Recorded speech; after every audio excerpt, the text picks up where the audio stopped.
Hello, hello, and welcome back to my channel. Today is a very special day because my little Mr. Peregrine Pickles is turning 1, and so of course I'm throwing him a birthday bash.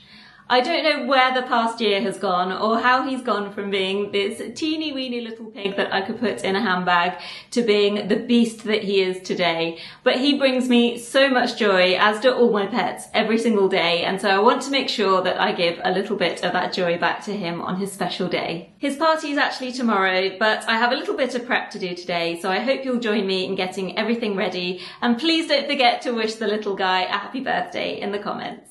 Just a few simple things to add to the garden today, and then the bulk of the decorations will go up tomorrow. Thank you so much to everyone who sent in suggestions for the hideous, huge wheel. We've decided that we are going to make it into a table, but haven't got round to it yet, so I thought let's make use of it and add some decorations to it for the party. Before the pigs can get into the party spirit, they need to have their annual vaccinations, unfortunately. The visit from the vet turned out to be fairly traumatic for everyone involved. First of all, the first lot of vaccine got sprayed all over me by mistake, and then Tabitha was too frightened to have the vet go anywhere near her, so he had to produce a kind of long blowing device in which he inserted the syringe and then blew it into the side of her, and then I was sent in to a very angry pig to remove the needle from her. Unfortunately, it also needs to be redone in 3 weeks' time. It's the day of the party now, and I've decided to keep it very simple and just do a barbecue and some cake. So I'm heading to the butcher's now to pick up the meat, and then I will go to my favourite patisserie to pick up some cakes.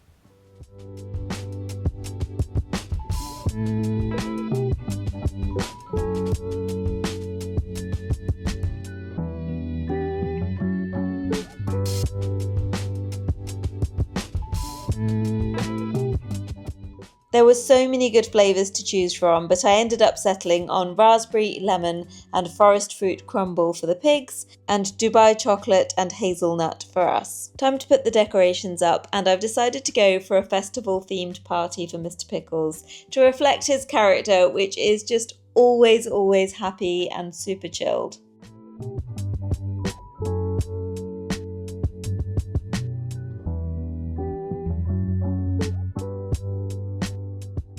Temperature is in the mid-30s, so not really ideal for blowing up an awful lot of balloons, but Mr. Pickles is definitely worth it. Now, Tabitha is born in August, so I thought this party could kind of be a party for the two of them, but I'm not sure if that's just being a little bit mean, so let me know in the comments if you think I should throw a separate party for her.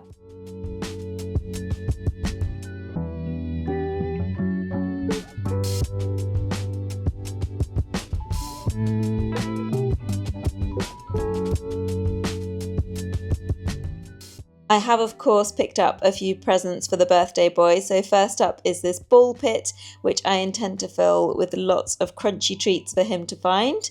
And then I also bought a new swimming pool because they love to bathe in their water bowl, which is obviously far too small, and then they end up fighting over it, so this is plenty big enough for the two of them. The book that I wrote for him also arrived just in time for his birthday, even though he seemed more interested in eating it.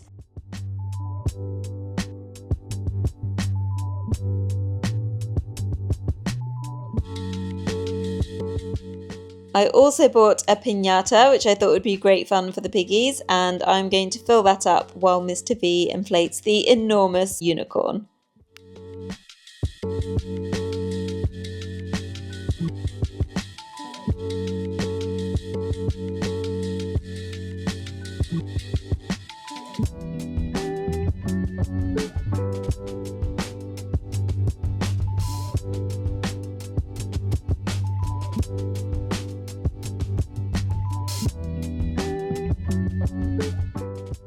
My friends also mentioned that they don't go in for fancy dress a lot, so I thought it'd be a nice idea to get a few of my bits together and create a fancy dress chest, and people can put things on and take photos if they want to. Oh my gosh, I am so sweaty and my guests are going to be here in about 15 minutes and I'm not ready at all. I've decided to keep it quite small so as not to scare the pigs, so I've invited Mr. Pickles' sister and his and Tabitha's half-sister, although I appreciate it's going to be very hard for the owners to get them into the car, so I'm not holding my breath on that front.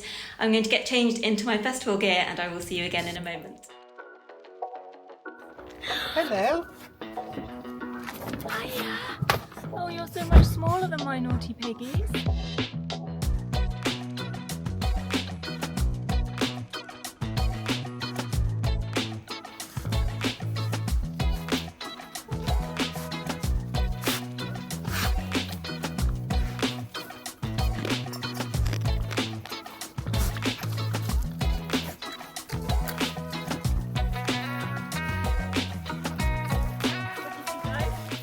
I had the crazy idea that I wanted Mr. Pickles' mohawk to be multicolour, so I picked up some non-toxic, pet-friendly hair dye. I know it's a step too far, but please humour me, he's just going to look so cute.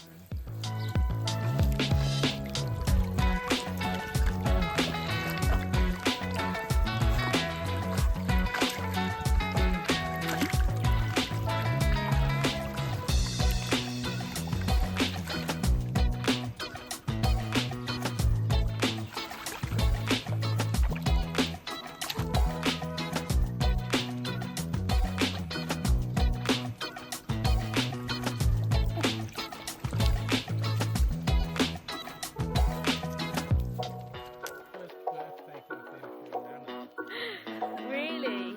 Never had one for your doggies? That's me, okay. You know what, my little sweetheart? Little cocoa puppy, you exciting? You cry like your sister. How weird is this, the Japanese? Unfortunately, disaster has struck and the pigs have had a huge fight, and now Mr. Pickles has a bleeding eye. I naively thought that they would get on well being siblings, so we've had to separate the two lots of pigs for now. Amore, visto? Arrosticini. Anche sullo stecco. E su questo bel porta arrosticini. Tac.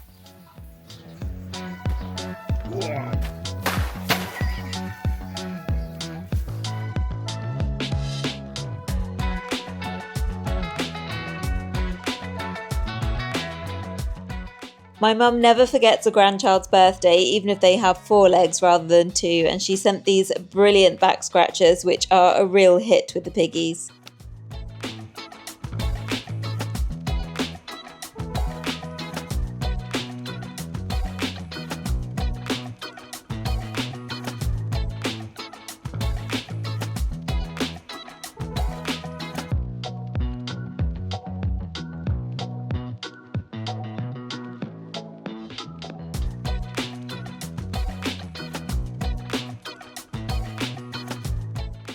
Although having said that, Mr. Pickles usually finds a way to scratch himself.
Finally, time for some cake, and as always, my 2 piggies fought over the same slice for absolutely no reason. Don't worry, Tinker and Taylor got theirs too, but we kept them separate just to avoid any more fighting.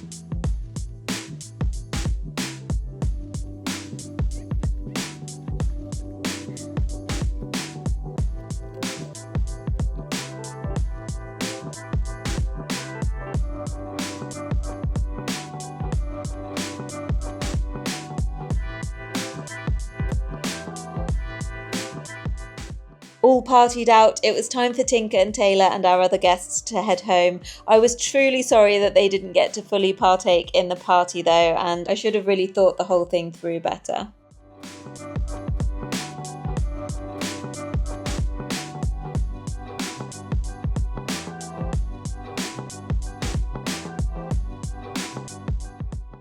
I know I'm biased, but I think my pigs have a pretty good life. They mainly spend their days eating fruit that's fallen from the trees, splashing around in their pool,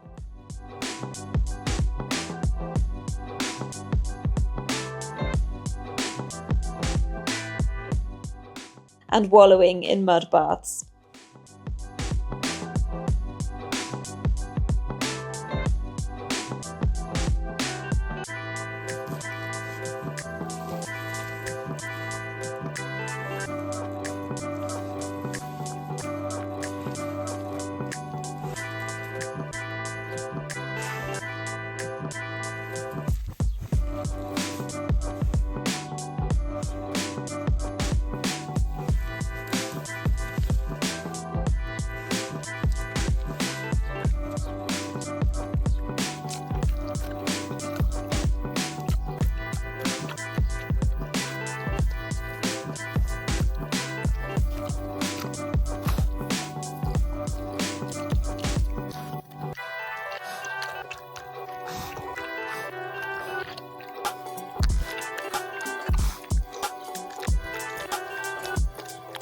Ugh, I couldn't wait to take off those silver boots. They were absolutely sweltering. Anyway, the pigs have now gone to bed, and I think it's safe to say that they had a great time, but I thought I would take this opportunity to tell you a little bit more about how they became part of the little Italian Homestead family. Tabitha was the first to join us, and I ended up with her because I was taking part in a procession in my local town, and somebody just randomly came up to me and asked if I would like a mini pig. Well, of course the answer is yes, but I really didn't know what to expect. I'd never looked after a pig before. I didn't really know anything about how to take care of them or what their characters were like, and I certainly didn't know that they live as long as they do, which is apparently at least 15 years. Anyway, she was 6 months old already when I picked her up, and so it was quite hard to form that bond with her. I did spend hours and hours trying to train her with bits of cereal, and she never ever let me pick her up, even after all of the time I dedicated to her. So she's not a very cuddly pig. A lot of people say that she looks more cinghiale, wild boar, than she does mini pig, and so there's a possibility that there's some kind of cross that's happened there, and it's definitely reflected in her character. She's quite wild still. She is definitely very cantankerous, and you never really know what to expect when you approach her, but I love her absolutely dearly. She is definitely a very messy pig. She's not unclean, but she's very messy, and so because of that, that's what really inspired the whole story for my first book. This isn't a shameless plug, I promise you, I just want to tell you a little bit more about her character. And so in this book, she's very unladylike and she gets sent off to finishing school to learn some manners, but in the end, her true character always wins through, and that's very much like she is in real life. She really does sit under the mulberry bush and wait for the berries to drop into her mouth. She really is very slovenly, and she keeps me entertained every single day. She is absolutely a fantastic companion. Around 6 months later, the same lady that gave me Tabitha phoned me up and said that her pig had given birth to another litter, and that unfortunately the mother wasn't producing milk, and so there were 2 little piglets to give away. And as soon as I saw a picture of Mr. Pickles, I absolutely fell in love. He was honestly the cutest little creature I've ever seen. I picked him up when he was just a month old and still on milk, so I started bottle feeding him with goat's milk, and it definitely helped us to create a closer bond, even though he still really didn't like being picked up and cuddled. After he was castrated, however, there was a big change in his personality, and he definitely became a lot more chilled and loving than he was before. Now, from the day that I got him, he's always had a foot fetish. He will not leave my feet alone. And so that was kind of the inspiration for his book, where he starts to work in fashion and ends up designing a fantastic new style of shoes. I was quite surprised at how well Tabitha took to Mr. Pickles, to be honest, because she is quite a grumpy character, but they pretty much get along all of the time, except when they're fighting over food. Now, the interesting thing is that up until a year old, Mr. Pickles never ever fought back. So if he was in the paddling pool and Tabitha came along, she would just headbutt him out of the way and he would do nothing. But almost the day he turned 1, he started to really stand up for himself, and I'm quite pleased that he started to headbutt her back, because she really needs to learn to share things with her little brother. There was also a time when Boo would hang out with Tabitha quite happily, but I think that time passed when we got Mr. Pickles, and they just sort of ignore each other now, but we still don't leave them alone just in case anything bad happens. I have a little bit of tidying up to do now, so I'm going to end the video here. I hope you enjoyed this little behind the scenes into our very eccentric little world, and I'll see you again very soon. Also, please let me know in the comments if you have any name suggestions for Bunny, because I still haven't quite settled on anything. Ciao for now.